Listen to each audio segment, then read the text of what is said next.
Greenville real estate has gotten pretty pricey these days, and so that has a lot of people looking for cheap alternative housing hacks. I get 25 inquiries a month on my website that sound exactly like this. Hey, I'm looking for a really cheap, crappy piece of land, and my plan is to put some kind of tiny home, yurt, TP, shed, camper RV on it, and this will be somehow magically cheaper than a single family home, and that's my plan. That's basically my whole plan. Here's the only house that's going to put you in the poor house, okay? Because you're buying a crappy piece of land nobody wants, and you're putting something that goes down in value on it. I bet you're struggling to get anyone to give you a loan for this little project, aren't you? Let me give you a better game plan. Let me show you how real estate actually works, how mortgages work, and how someone that doesn't have a lot of money can get themselves a good property at a much better price. First, do what every real estate investor does. Find a property with a problem that you're willing to solve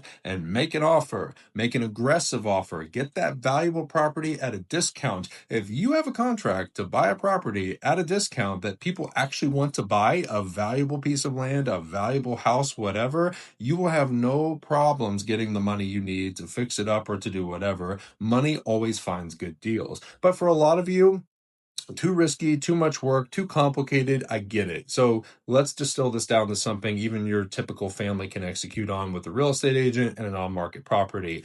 Go out to a rural area, Fountain Inn as an example, although it's quickly not becoming that rural, and look at the USDA eligibility map. Find a property you can buy with a USDA loan. And here's what you want to look for: a property that will meet your needs that's been sitting on the market for a while. And here's why it's been sitting: because it's overpriced and it might even need a couple of repairs. It may not quite be up to snuff for most people, especially at that price. You approach that seller and you say, hey, look, you've been struggling to sell this home at this price in its current condition.